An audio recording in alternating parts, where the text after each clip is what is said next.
So hi everyone, welcome to induction physics by Imran Khan. So इस video lecture में हम discuss करने वाले हैं about one of the most important topic, that is how to find the SI unit and dimension of a given physical quantity. तो overall देखा जाए तो ये वीडियो आपके लिए बहुत ही ज़्यादा इंपॉर्टेंट होने वाला है, क्योंकि इसमें जो कुछ भी हम सीखने वाले हैं ये सिर्फ इस चैप्टर के लिए ही नहीं रहने वाला है। आने वाले जितने भी चैप्टर्स आप 11th में पढ़ोगे, साथ ही साथ आप 12th में भी जो चैप्टर्स फिजिक्स के पढ़ने वाले हो, एंट्रेंस एग्ज़ाम, हर जगह पर इसका बहुत यूज़ होने वाला है।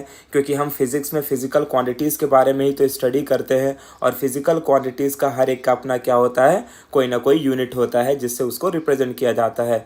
तो उन यूनिट्स को कैसे निकालते हैं, उनका डायमेंशन क्या होता है, इसी को हम यहाँ पर सीखने वाले हैं। तो बहुत बेसिक से मैं आपको बताने वाला हूँ, तो आप इसको ध्यान से देखना, और जिस तरीके से मैं कराऊँ आपको भी इसी तरीके से करना है।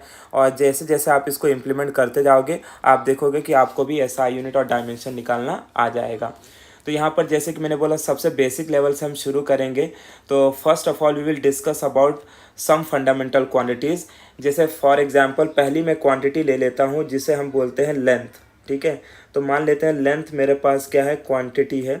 अब देखो लेंथ के अंदर क्या क्या आता है। लेंथ के अंदर तो हमारा डिस्टेंस आता है, राइट। तो लेंथ के अंदर हमारा क्या आता है, डिस्टेंस। तो चलो, अब ये जो डिस्टेंस हम यहाँ पर लिख रहे हैं, डिस्टेंस को अगर देखा जाए कि इसका सिंबॉलिक रिप्रेजेंटेशन क्या है, कैसे हम इसको रिप्रेजेंट करते हैं, तो डिस्टेंस को आइदर बाई एस और डी से रिप्रेजेंट कर सकते हैं। मे बी 10th स्टैंडर्ड तक आपने डी से रिप्रेजेंट किया होगा, बट आपको याद रखना है कि इसको एस और डी दोनों से रिप्रेजेंट कर सकते हैं। यहाँ पर इंडिविजुअली अगर देखा जाए तो इसका कोई फॉर्मूला नहीं है, ठीक है। बेसिकली डिस्टेंस जो है वो किसी ना किसी फॉर्मूले के साथ ऐड होके आएगा, बट यहाँ पर सिंस हम बहुत बेसिक सीख रहे हैं, इसकी वजह से हम यहाँ पर इसका फॉर्मूला कोई नहीं लिखेंगे। उसके बाद बात आती है एसआई यूनिट। तो जैसे कि मैंने अपने प्रीवियस वीडियो में आपको बोला था कि according to SI unit length का कोई भी पार्ट किस में मेजर किया जाएगा, मीटर में। तो यहाँ पर डिस्टेंस का यूनिट क्या हो जाएगा, मीटर, ठीक है। अब बात आती है डायमेंशन। तो देखो, डायमेंशन का मतलब होता है, dimension are the powers to which fundamental units are raised in order to obtain the given physical quantity. In short, ज़्यादा आपको टेंशन लेना नहीं है। डायमेंशन में हम यहाँ पर तीन चीज़ें अज्यूम करते हैं, लेंथ, मास एंड टाइम। और अगर करंट दिया होगा तो आई ले लेंगे, और अगर टेम्परेचर दिया होगा तो के ले लेंगे। लेकिन यहाँ पर फिलहाल जो भी हम क्वांटिटीज़ डिस्कस कर रहे हैं, वहाँ पर हमें डायमेंशन को एलएमटी फॉर्म में लिखना है। एल मतलब लेंथ, एम मतलब मास, टी मतलब टाइम। अब यहाँ पर क्या करना है, ध्यान से सुनो। ये जो आपकी एसआई यूनिट दिख रही है, एसआई यूनिट को देखते हुए हमें डायमेंशन निकालना है। जैसे कि अगर आप देखो, एसआई यूनिट के ऊपर कोई पावर आपको दिख रहा है, मे भी नहीं दिख रहा है, बट आपको पता है किसी भी अल्फ़ाबेट के ऊपर पावर 1 तो होता ही है, राइट। तो बस हमें क्या करना है, देखना है कि एसआई यूनिट के ऊपर कितना पावर लगा है, उतना ही पावर हमें डायमेंशन पे लगा देना है। तो एल के ऊपर पावर 1 आ जाएगा, मास है नहीं तो 0 आ जाएगा, टाइम के लिए भी क्या आ जाएगा, 0। ये हो गया डायमेंशन। किसका डायमेंशन निकाल लिया हमने, this is the dimension of distance. Dimension जैसे जैसे हम आगे करते जाएंगे आप सीख जाओगे। इसके बाद का जो वीडियो लेक्चर आएगा वहाँ पर डायमेंशन को और थोड़ा सा डिटेल में मैं एक्सप्लेन कर दूंगा। बट यहाँ पर सिंस हम एसआई यूनिट कैलकुलेट कर रहे हैं, तो साथ ही साथ में डायमेंशन भी निकाल लेंगे। तो बहुत सिंपल सी चीज़ है। डायमेंशन का मतलब है कि यहाँ पर जो भी आपको लेंथ, मास, टाइम के ऊपर पावर लगे हुए होंगे, उससे हम डायमेंशन पता कर पाते हैं किसी भी फिजिकल क्वांटिटी का। उसके बाद नेक्स्ट अब हम आते हैं, that is also related to length का ही पार्ट है, जिसे हम क्या कहते हैं, डिस्प्लेसमेंट। नाउ डिस्टेंस और डिस्प्लेसमेंट ये दो ऐसी क्वांटिटीज़ हैं जो बेसिकली सिमिलर क्वांटिटीज़ ही होती हैं। तो जब हम सेकंड चैप्टर पढ़ते हैं तो वहाँ पर हमें समझ में आता है कि डिस्टेंस एक स्केलर क्वांटिटी है और डिस्प्लेसमेंट एक वेक्टर क्वांटिटी है। तो देखा जाए तो दोनों में कोई डिफरेंस नहीं है। बस डिफरेंस ये है कि डिस्प्लेसमेंट जो है वो डायरेक्शन के ऊपर डिपेंड करता है, और डिस्टेंस डायरेक्शन के ऊपर डिपेंड नहीं करता है। तो इसको भी हम आइदर एस और एक्स से डिनोट करते हैं, ठीक है। अगर एक ही जगह पर डिस्टेंस और डिस्प्लेसमेंट आ जाए तो फिर एक को एस से और दूसरे को एक्स से डिनोट करेंगे, अदरवाइज आप दोनों को एस से डिनोट कर सकते हो। जैसे कि मैंने बोला कि आगे चल के हम ये सीखेंगे कि दोनों ऑलमोस्ट सिमिलर क्वान्टिटीज़ ही हैं, ठीक है। क्योंकि यहाँ पर जितनी भी क्वांटिटीज़ हम डिस्कस करने वाले हैं, यहाँ पर अपना मेन एम ये है कि किस तरीके से किसी क्वांटिटी का हम यूनिट एंड डायमेंशन निकालते हैं। इनके बारे में डिटेल हम आने वाले चैप्टर्स में सीखेंगे, जैसे कि मोशन से रिलेटेड जो आप चैप्टर पढ़ोगे वहाँ पर डिटेल में हम सीखेंगे डिस्टेंस क्या है, डिस्प्लेसमेंट, स्पीड, वेलोसिटी, एक्सेलरेशन। तो यहाँ पर हो सकता है कि जो क्वांटिटी हम डिस्कस करें उनके बारे में आपको डिटेल ना पता हो, बट यहाँ पर टेंशन लेने वाली बात बिल्कुल भी नहीं है, क्योंकि आने वाले चैप्टर्स में इन सारे क्वांटिटीज़ का डिटेल हम पढ़ेंगे, वहाँ पर आप इसका डिटेल समझ जाओगे।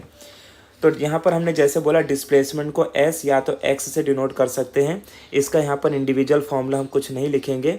उसके बाद डिस्प्लेसमेंट भी किसका पार्ट है, it is a part of length, तो इसको भी हम किस में मेजर करेंगे, मीटर में। और इसका डायमेंशन क्या हो जाएगा, यहाँ पर LMT लिख देंगे पहले। और यहाँ पर देखो मीटर के ऊपर कितना पावर है 1, तो ये हो जाएगा M1 T0 and M0 and T0। तो ये हो गया डायमेंशन ऑफ डिस्प्लेसमेंट। उसके बाद नेक्स्ट क्वांटिटी हम पिकअप करते हैं, that is related to area. ठीक है, एरिया आप जानते ही हो, एरिया को हम कैपिटल ए से रिप्रेजेंट करते हैं। अच्छा, एरिया का फॉर्मूला क्या होता है, एरिया का फॉर्मूला आइदर L स्क्वायर लिख सकते हैं या तो इसी को हम लेंथ इनटू ब्रेड्थ लिखते हैं। ठीक है, अब ध्यान से सुनना इसका यूनिट कैसे निकालेंगे। देखो, लेंथ को हम किस में मेजर करेंगे, लेंथ को हम मीटर में मेजर करेंगे। अच्छा, ब्रेड्थ भी किसका पार्ट है, लेंथ का ही पार्ट है, इसको भी किस में मेजर करेंगे, मीटर में। तो मीटर इंटू मीटर मुझे बताओ क्या हो जाएगा, मीटर स्क्वायर हो जाएगा। ठीक है, तो अब अगर मैं इसका डायमेंशन निकालूँ तो क्या हो जाएगा, L2 M0 T0। ठीक है, तो ये हो गया डायमेंशन, इस तरीके से हमें यहाँ पर निकालना है। उसके बाद नेक्स्ट है दैट इज़ वॉल्यूम ले लेते हैं। अच्छा, वॉल्यूम को हम किससे रिप्रेजेंट करते हैं, volume is represented by capital V। Volume का फॉर्मूला आप सब जानते हो, वॉल्यूम को हम क्या लिख सकते हैं, L का क्यूब लिख सकते हैं, या इसी को हम length into breadth into height भी लिख सकते हैं।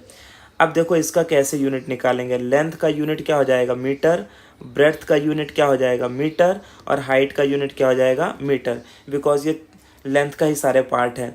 तो metre into metre into metre करूँगा तो मुझे बताओ इसका यूनिट क्या मिलेगा, मीटर क्यूब मिल जाएगा। अब मैं अगर आपसे पूछूँ इसका डायमेंशन क्या होगा तो आप बोलोगे L3 हो जाएगा, M0 हो जाएगा और T0 हो जाएगा। ठीक है, तो इस तरीके से हमने यहाँ पर लेंथ के कुछ पार्ट देख लिए। उसके बाद अब हम आगे बढ़ते हैं और बात करते हैं related to second quantity that is called mass. ठीक है, अब देखो मास जो है, बेसिकली मास को हम इधर कैपिटल M और स्मॉल m दोनों से रिप्रेजेंट करते हैं। जैसे मास अगर कोई बहुत बड़ी बॉडी है तो उसके टोटल मास को कैपिटल M से रिप्रेजेंट करेंगे, और अगर उसका एक छोटा सा पार्टिकल है तो उसके मास को हम स्मॉल m से रिप्रेजेंट करेंगे। तो यहाँ पर मास का जो फॉर्मूला है यहाँ पर हम कोई नहीं लिखेंगे, और मास का SI यूनिट जैसे कि आपको पता है इसको किस में मेजर करते हैं, kg में, तो kg इसका SI यूनिट हो जाएगा। अब बात आती है इसका डायमेंशन, तो पहले हम लिख देंगे LMT, और अब आप यहाँ पर ध्यान से देखो kg के ऊपर कितना पावर है 1, और kg किसका यूनिट है, मास का, तो यहाँ पर आ जाएगा M1, लेंथ का कोई है नहीं तो 0, और टाइम भी क्या हो जाएगा, 0। ठीक है, उसके बाद थर्ड क्वांटिटी देखते हैं that is related to time.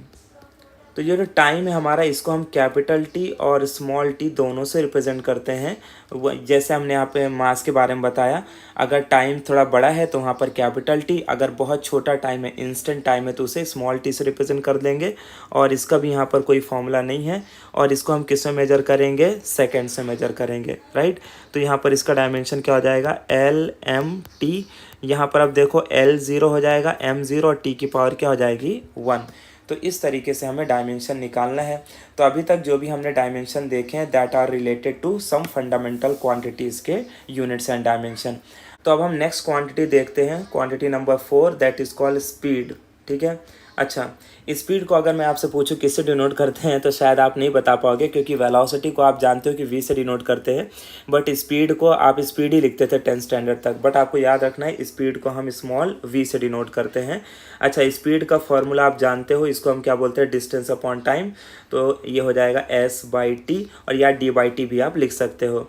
अच्छा, डिस्टेंस को हम किस में मेजर करेंगे, डिस्टेंस को हम मेजर करेंगे मीटर में, टाइम को हम किस में मेजर करेंगे, सेकंड में, तो इसका यूनिट क्या हो गया, मीटर पर सेकंड। तो इस तरीके से इसका यूनिट निकाला जाता है। ठीक है, अच्छा, अब बात करते हैं कि इसका डायमेंशन क्या होगा। तो लिखते हैं LMT, लिख लेते हैं। क्या लिखते हैं? LMT। मीटर कितना है? 1, मास नहीं है तो 0, और टाइम कितना है? 1 है। देखो सेकंड में पावर कितना लगा है? 1, मीटर में भी पावर कितना लगा है? 1, लेकिन जब ये सेकंड ऊपर आएगा तो इसकी पावर क्या हो जाएगी? -1, तो यहाँ पर लिखना है -1। इस बात का आपको यहाँ पर ध्यान देना है। तो जो भी अपॉन में यूनिट होगी उसका पावर हमेशा डायमेंशन में क्या लिखना है? नेगेटिव। देन उसके बाद नेक्स्ट हम क्वांटिटी डिस्कस करते हैं, that is related to velocity. That is related to velocity. Velocity को भी v से डिनोट करते हैं। जैसे कि मैंने आपको बताया था कि डिस्टेंस और डिस्प्लेसमेंट सिमिलर क्वांटिटी है, एक डायरेक्शन के ऊपर डिपेंड करती है और एक डायरेक्शन के ऊपर डिपेंड नहीं करती है। उसी तरीके से स्पीड और वेलोसिटी भी सिमिलर क्वांटिटी है, स्पीड डायरेक्शन के ऊपर डिपेंड नहीं करती है जबकि वेलोसिटी डायरेक्शन के ऊपर डिपेंड करती है। इसीलिए हम दोनों को v से ही डिनोट करते हैं। इसका फॉर्मूला होता है डिस्प्लेसमेंट अपॉन टाइम। क्या होता है? Displacement upon time. ठीक है, तो वापस से देखो, डिस्प्लेसमेंट को हम किस में मेजर करेंगे? मीटर में। और टाइम को किस में मेजर करेंगे? सेकंड में। तो इसका यूनिट क्या हो जाएगा? मीटर पर सेकंड। देखो स्पीड वेलोसिटी दोनों का यूनिट हमें क्या मिल रहा है? सेम। तो डेफिनेट सी बात है, इसका डायमेंशन अगर मैं लिखूँ LMT तो मुझे डायमेंशन भी क्या मिलेगा? सेम मिलने वाला है, that is L1 M0 T-1। तो आई होप कि आपको धीरे धीरे समझ में आ रहा होगा कि किस तरीके से हमें यूनिट एंड डायमेंशन निकालना होता है किसी क्वांटिटी का। तो यहाँ पर मैं ऑलमोस्ट 14 to 15 क्वांटिटीज़ हम देखने वाले हैं। अगर आपने इतना क्वांटिटीज़ समझ लिया तो आपको हर एक क्वांटिटीज़ का यूनिट एंड डायमेंशन निकालना आ जाएगा। इसमें मैं आपको एक शॉर्ट ट्रिक भी बताऊंगा कि क्योंकि इतनी सारी क्वांटिटीज़ के तो यूनिट एंड डायमेंशन हम नहीं याद कर पाएंगे, तो वहाँ पर मैं आपको बताने वाला हूँ कि सिर्फ हम 3 से 4 क्वांटिटीज़ क्या करेंगे? रट्टा मार लेंगे उनके यूनिट एंड डायमेंशन। उससे फ़ायदा क्या होगा कि आने वाली जितनी भी क्वांटिटीज़ है उन सारे क्वांटिटीज़ का हम यूनिट आसानी से निकाल पाएंगे। तो वो तो मैं आपको एकदम एंड में बताऊँगा, ठीक है। उसके बाद आगे देखते हैं, नेक्स्ट क्वांटिटी है जिसकी बात करते हैं हम, एक्सेलरेशन। क्या है? एक्सेलरेशन। अब देखो एक्सेलरेशन को स्मॉल a से डिनोट करते हैं और एक्सेलरेशन का फॉर्मूला क्या होता है? एक्सेलरेशन का फॉर्मूला होता है वेलोसिटी अपॉन टाइम। क्या होता है? Velocity upon time. तो अब यहाँ पर देखो, जैसे कि अभी हमने वेलोसिटी का यूनिट निकाला है, क्या है? मीटर पर सेकंड है, ठीक है, और अपॉन में क्या है? सेकंड है। अब देखो यहाँ पर बहुत बच्चे कंफ्यूज होते हैं कि यहाँ पर हमें जो हमारा नीचे s दिया है उसको किसके साथ मल्टीप्लाई करना है? m के साथ के s के साथ। तो याद रखना है कि देखना है कि न्यूमरेटर वाली लाइन कौन सी है। जैसे आपको दिख रहा है ये वाली जो लाइन है हमारी, ये कौन सी है? न्यूमरेटर की लाइन है, राइट। तो आप जानते हो कि न्यूमरेटर के नीचे थर्ड टर्म और फोर्थ टर्म होता है। तो जैसे यहाँ पर फोर्थ टर्म नहीं दिया है तो हम समझ जाएंगे कि ये थर्ड टर्म है और थर्ड किसके साथ मल्टीप्लाई होता है? सेकेंड के साथ, ठीक है। तो इसका यूनिट क्या बन जाएगा? मीटर पर, अच्छा सेकेंड इंटू सेकेंड क्या हो जाएगा? सेकेंड का स्क्वायर हो जाएगा, ठीक है। तो अब इसका डायमेंशन हम क्या लिखेंगे? LMT लिख लेंगे पहले, और उसके बाद पावर क्या आ जाएगा? L1 M0 T-2 आ जाएगा। क्या आ जाएगा? T-2। तो इस तरीके से हमने इसका डायमेंशन निकाल लिया। अब उसके बाद थोड़ा सा और कॉम्प्लिकेशन की तरफ बढ़ते हैं। नेक्स्ट अब हम बात करते हैं quantity which is related to force. देखो फोर्स को जनरली हम F से ही डिनोट करते हैं, ठीक है। और फोर्स का फॉर्मूला क्या होता है? मास इनटू एक्सेलरेशन होता है। क्या होता है? Mass into acceleration. तो देखो मास को हम किस में मेजर करेंगे? मास को हम मेजर करेंगे केजी में, और एक्सेलरेशन को किस में मेजर करेंगे? अभी हमने निकाला, एक्सेलरेशन को हम लिखेंगे मीटर पर सेकेंड स्क्वायर। क्या लिखेंगे? मीटर पर सेकेंड स्क्वायर, ठीक है, ओके। देखो इस वाले पॉइंट में जब तुम लिखते हो ना तो वहाँ पर हाइफन, ये वाला यूनिट नहीं यूज़ करना है, हाइफन नहीं यूज़ करना है, अदरवाइज ये समझ में नहीं आता है कि किसको किससे मल्टीप्लाई करना है। आपको रैंडमली जैसे मैंने यहाँ पर लिखा है m/2 ऐसे ही लिखना है ताकि आपको सही तरीका पता चल सके कैसे हमें यूनिट को सॉल्व करना है।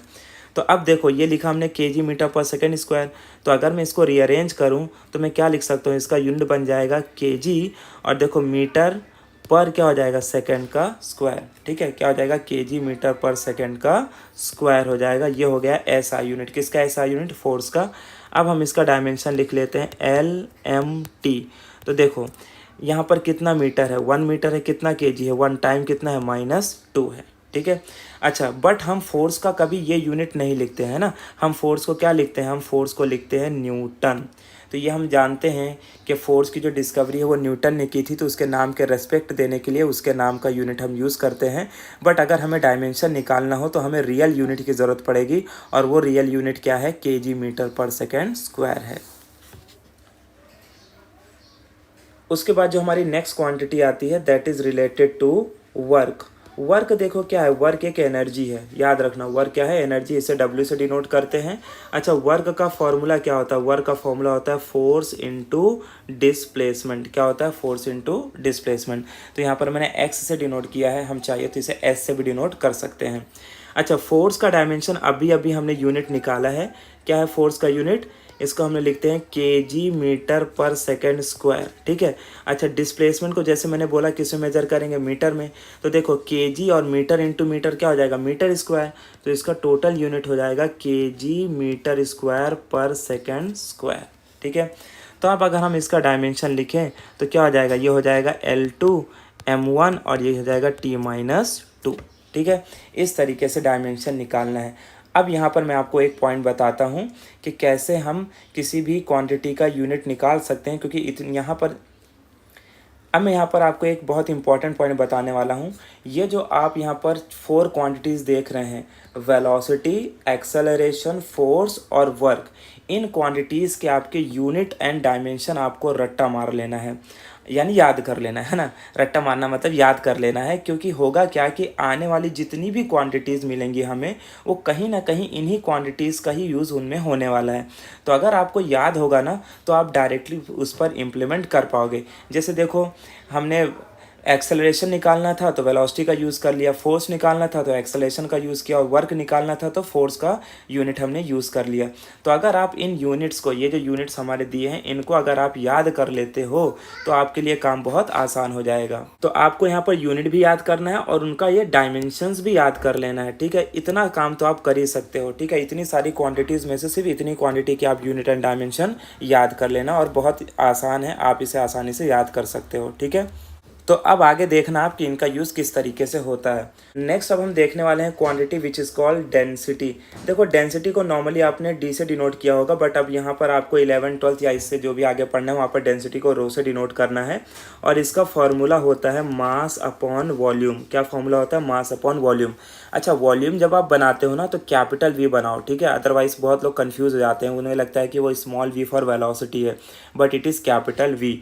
अब यहाँ पर बात आती है इसका यूनिट कैसे निकालेंगे। तो देखो, मास का यूनिट क्या है, केजी, और वॉल्यूम का यूनिट क्या है, मीटर क्यूब। क्या है, मीटर क्यूब। तो मुझे बताओ इसका यूनिट क्या बन गया, केजी पर मीटर क्यूब। तो ये तो बहुत आसान था, इसको हम लिखेंगे LMT, ठीक है। उसके बाद देखो यहाँ पर क्या है, कितना केजी है, कि पहले लेंथ देख लेते, कितना है 3 है, लेकिन अपॉन में है तो -3, कितना मीटर है 1, टाइम क्या हो जाएगा 0, ठीक है। तो यहाँ पर L-3 m1T0 हो गया। उसके बाद नेक्स्ट हम आगे बढ़ते हैं और डिस्कस करते हैं about the quantity number 10, that is called momentum. Momentum में कौन सा मोमेंटम, मान लो लीनियर मोमेंटम की बात कर रहे हैं, क्योंकि यहाँ पर 2 टाइप के मोमेंटम होते हैं, एक लीनियर और एक एंगुलर। तो सिंस अभी हम बेसिक फॉर्मूलास ही इम्प्लीमेंट कर रहे हैं, तो बेसिक फॉर्मूला में हमारा लीनियर मोमेंटम आता है। मोमेंटम को हम स्मॉल p से डिनोट करते हैं, और मोमेंटम का फॉर्मूला होता है मास इनटू वेलोसिटी।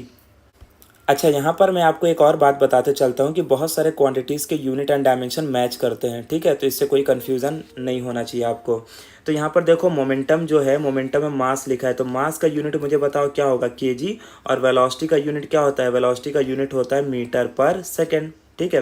तो इस तरीके से मुझे बताओ इसका टोटल यूनिट क्या हो जाएगा, इसका यूनिट हो जाएगा केजी इंटू मीटर पर क्या हो जाएगा, सेकेंड। तो अब हम इसका डायमेंशन लिखते हैं, डायमेंशन में क्या आ जाएगा, L1 हो जाएगा, M1 हो जाएगा, T-1 हो जाएगा, ठीक है। ओके, तो आई थिंक अब धीरे धीरे आपको समझ में आ भी रहा होगा, और कैसे निकालना है ये भी आप समझ पाओगे अब।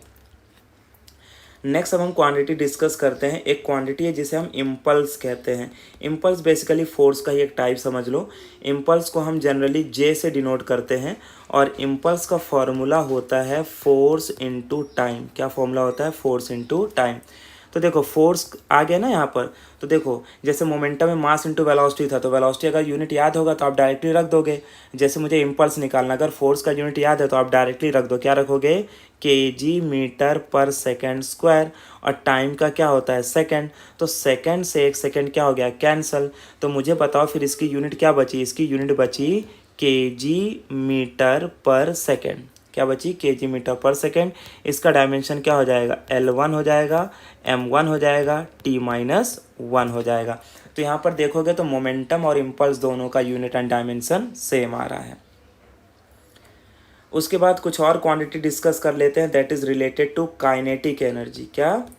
Kinetic energy. ठीक है, तो देखो काइनेटिक एनर्जी एनर्जी का ही एक टाइप है, और काइनेटिक एनर्जी को हम के ई से भी डिनोट करते हैं, या तो कभी कभी हम इसे सिर्फ ई से भी डिनोट करते हैं। ठीक है, अच्छा काइनेटिक एनर्जी का फॉर्मूला क्या होता है? काइनेटिक एनर्जी का फॉर्मूला होता है हाफ एम वी स्क्वायर। क्या फॉर्मूला होता है? Half M V square. अब यहाँ पर आपको एक बात नोटिस करना है कि हाफ यानी एक नंबर है, और नंबर के ऊपर ना तो कोई यूनिट निकाला जाता है ना तो कोई डायमेंशन निकाला जाता है, तो नंबर से हमें यहाँ पर कोई मतलब नहीं है। तो अगेन मास देखो, मास का यूनिट क्या लिखोगे? केजी इंटू वेलोसिटी का यूनिट क्या होता है? मीटर पर सेकेंड, तो इसका स्क्वायर कर दो। तो अब देखो इसका टोटल यूनिट क्या बन जाएगा? इसका टोटल यूनिट हो जाएगा केजी मीटर स्क्वायर पर सेकेंड का स्क्वायर। ठीक है, यहाँ तक आपको समझ में आ गया। अब इसके बाद इसका हम यूनिट लिख लेते हैं, यहाँ पर क्या आ जाएगा? केजी मीटर स्क्वायर पर सेकेंड का स्क्वायर। तो इसका डायमेंशन क्या होगा? डायमेंशन में लिखेंगे L2 M1, और ये हो जाएगा T-2। ठीक है, नेक्स्ट अब हम देख लेते हैं पोटेंशियल एनर्जी क्या होता है। तो देखो पोटेंशियल एनर्जी को हम PE से डिनोट कर लेते हैं, और पोटेंशियल एनर्जी यानी कि PE, और इसे हम U से भी डिनोट करते हैं। ठीक है, तो आगे जब हम लेटर ऑन पढ़ेंगे तो कुछ जगह पर हम इसे U से भी डिनोट करेंगे। पोटेंशियल एनर्जी का फॉर्मूला होता है mgh, ये तो सभी जानते होंगे राइट। पोटेंशियल एनर्जी क्या हो गया? mgh। तो देखो मास को हम किस में मेजर करेंगे? मास को हम मेजर करेंगे kg में। बात आती है g क्या है, तो देखो g का पूरा नाम क्या है? Acceleration due to gravity. यानी कहते हैं हम ग्रेविटी है, बट ये किसके इक्वल होता है? g इज इक्वल टू ए के इक्वल होता है, यानी कि जो a है हमारा वो एक्सेलरेशन है, उसी तरीके से जो हमारा g है उसका पूरा नाम क्या है? Acceleration due to gravity. यानी ये एक तरह का एक्सेलरेशन ही है जो किस पे लगता है? जब कोई बॉडी ऊपर से नीचे आती है। तो यहाँ पर याद रखना है कि जो एक्सेलरेशन का यूनिट है वही ग्रेविटी का यूनिट है, तो इसका यूनिट हो जाएगा मीटर पर सेकेंड स्क्वायर। और उसके बाद क्या आता है? हाइट। तो हाइट का यूनिट आप जानते हो, हाइट का यूनिट क्या होता है? मीटर। तो देखो अब यहाँ पर ध्यान से इसको ओवरऑल हम क्या लिख सकते हैं? हम लिख सकते हैं केजी मीटर स्क्वायर पर सेकेंड का स्क्वायर। तो यहाँ पर मैं इसका यूनिट लिख लेता हूँ, इसका यूनिट क्या आ जाएगा? केजी मीटर स्क्वायर पर सेकेंड का स्क्वायर। अच्छा इसका डायमेंशन आप लिख लोगे, डायमेंशन क्या आएगा? देखो ये लिख सकते हैं L2 M1 T-2। अब अगर आप ध्यान से देखोगे तो देखो काइनेटिक एनर्जी और पोटेंशियल एनर्जी, क्या दोनों का यूनिट एंड डायमेंशन सेम है? यस सेम दिख रहा है। उसी तरीके से आप वर्क का भी देखो, ये जो वर्क हमने निकाला था इसका भी देखो यूनिट एंड डायमेंशन वही है, क्योंकि वर्क भी एक टाइप की एनर्जी है और काइनेटिक एनर्जी भी, तो एनर्जी है और पोटेंशियल एनर्जी भी क्या है? एनर्जी है। तो these are basically the different forms of energy. तो आपको एक बात याद रखना है कि एनर्जी कोई भी टाइप की हो, हर एक एनर्जी का यूनिट एंड डायमेंशन क्या होगा? सेम होगा। उसी तरीके से फोर्स कोई भी टाइप का हो, हर एक फोर्स का यूनिट क्या होगा? न्यूटन होगा, यानी सेम होगा। अच्छा यहाँ पर एक और बात जो मुझे बताना था वो ये है कि काइनेटिक एनर्जी हो या कोई भी टाइप की एनर्जी हो, उसका एक दूसरा यूनिट होता है जिसे हम क्या कहते हैं? जूल। तो इसे जे से भी रिप्रेजेंट करते हैं। ठीक है, तो यहाँ पर जूल एक साइंटिस्ट का नाम है। तो जैसे कि मैंने न्यूटन के केस में बोला कि उनके नेम को रेस्पेक्ट देने के लिए हम उनके नाम का यूनिट जे यूज़ करते हैं, बट जब हमें डायमेंशन निकालना होगा तो हमें रियल यूनिट की ही ज़रूरत पड़ने वाली है। ठीक है, ओके। तो लास्ट में एक दो क्वांटिटी और हम डिस्कस कर लेते हैं, that is nothing but the pressure. Pressure जो है बेसिकली, प्रेशर हम किससे डिनोट करते हैं? प्रेशर को हम कैपिटल P से डिनोट करते हैं, और प्रेशर का फॉर्मूला क्या होता है? Force upon area.